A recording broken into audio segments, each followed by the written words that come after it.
Hi అండి. ఇక మన ఈ చిన్ని వ్లాగ్లో పూజా ఐటమ్స్ కొన్ని చూసేద్దామండి. ఇందులో ఫస్ట్ ఏంటంటే మీషో నుంచి నేనైతే ఇలా అగరబత్తి స్టాండ్ అయితే తెప్పించానండి. ప్యూర్ బ్రాస్, ఇది హెవీ క్వాలిటీ ఉంది. ఇక నెక్స్ట్ ఐటము ఇవి కాటన్ క్లాత్ అండి. కుర్తాకి మనకి యూజ్ అవుతుంది. 2 మీటర్స్ వస్తుందండి, ప్యూర్ కాటన్. నేను ఫస్ట్ టైం అయితే ట్రై చేస్తున్నాను. ఇది బాగా వచ్చింది కాబట్టి రివ్యూ అయితే ఇస్తున్నాను.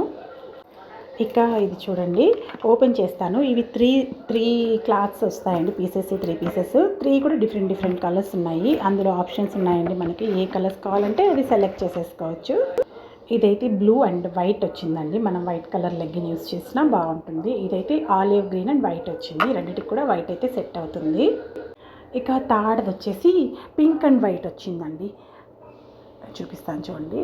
ఇది ఫస్ట్ చూడండి, ఈ పెద్ద డిజైన్ అండి, ఫ్లవర్స్. ఇది అన్ని ఫ్లోరల్ ప్రింట్సే. ఇది పింక్ అండ్ వైట్ ఇదండి ఫస్ట్ వన్. దీని మీద కూడా మనం వైట్ అయినా వేయచ్చు, పింక్ అయినా వేయచ్చు. క్లాత్ అయితే చాలా సాఫ్ట్గా ఉందండి. క్లాత్ బ్యాక్ సైడ్ కూడా ఉంది చూడండి డిజైన్, అంటే కలర్ పోదనేసి.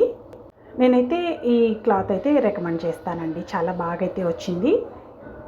మనకి ఇంకా టైలరింగ్ వచ్చింటే ఇంకా ఈజీ అయిపోతుందండి టాప్ స్టిచ్ చేసుకోవడం. జస్ట్ టాప్ స్టిచ్ చేసుకుంటే చాలు, మనకు ఒక డ్రెస్ రెడీ అయితే అయిపోతుంది.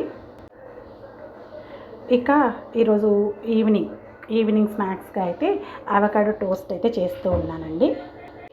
దీనికోసం ఇలా వీట్ బ్రెడ్ని ఫ్రై అయితే చేసి పెట్టేశాను. ఇక నేను చేస్తూ ఉన్నాను. లైటింగ్ పడి నేను సరిగా అయితే కనిపించట్లేదులేండి. బ్రెడ్ టోస్ట్ అయితే చేస్తున్నాను. ఇదిగోండి, ఈవినింగ్ ఇంటికి రాగానే ఇది ఈజీగా అయిపోయే స్నాక్ అనిపించింది. పిల్లలు అడిగారు. ఆనియన్స్ అయితే ఇలా కట్ చేసి పెట్టుకున్నాను. ఇక అవకాడో అయితే మ్యాష్ చేసి ఆనియన్స్, టొమాటో యాడ్ చేస్తున్నాను. ఇక ఈరోజు ఫ్రైడే కదండి, అమ్మవారి టెంపుల్కి అయితే నేను వెళ్ళాను. అంటే ఈసారి శ్రావణ మాసం స్టార్ట్ అయ్యి మొదటి వారం కదా, ఇక అప్పటికి టెంపుల్ క్లోజింగ్లో ఉంటుందండి. ఇంకా ఓపెన్ చేయలేదు, 6 పైనే ఓపెన్ చేస్తారు. చాలా బాగా అయితే ఉందండి ఇక్కడ టెంపుల్. ప్రశాంతంగా ఉంటుందండి. ముత్తుమారమ్మ గుడి.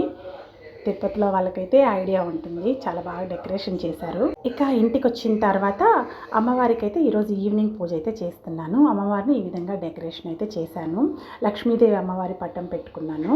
ఇక అమ్మవారి ఐడల్ ఉంది కదండి, ఇలా పెట్టాను. బంతి పూలతో, ఇక జాజి పూలతో ఈ విధంగా అయితే అలంకరించాను. ఈసారి మొదటి వారం కదండి, ఇలా అయితే ప్రతి వారం నాకు శక్తి ఉన్న కొద్దీ పూజ చేసుకుందాం అనుకున్నాను. ఈసారి అయితే పిండి దీపం అయితే పెట్టుకున్నానండి. ఇప్పుడు ప్రతి వారం పెడుతున్నాను కదా, 16 శుక్రవారాల పూజలో భాగంగా ఈ వారం కూడా ఇలా చేశానండి. ఇక నేను నైటే పూజ సామాన్ అంతా కూడా క్లీన్ చేసి పెట్టుకున్నాను. నిన్ననే మొత్తము అంతా ఇల్లంతా మాపేసాను కాబట్టి ఈరోజు పూజ అయ్యేటప్పటికి ఇక నాకైతే కొంచెం ఈజీగానే అనిపించేసింది. ఇక అమ్మవారికి తమలపాకుల దీపాన్ని అయితే సమర్పిస్తూ ఉన్నానండి. ఇలా తమలపాకుల దీపంతో అమ్మవారికి హారతిని అయితే సమర్పిస్తూ ఉన్నాను. ఇదంతా అయిన తర్వాత టెంకాయ కొట్టేశానండి. ఇక అమ్మవారికి హారతి సమర్పించేసి ఇక తర్వాత పూజనైతే కంటిన్యూ చేసేస్తాను. ఇక ఓవరాల్ ఈరోజు పూజ అయితే ఇదండి. అమ్మవారికి నేను చేసుకున్న పూజ. శ్రావణ మాసం మొదటి శుక్రవారం పూజ.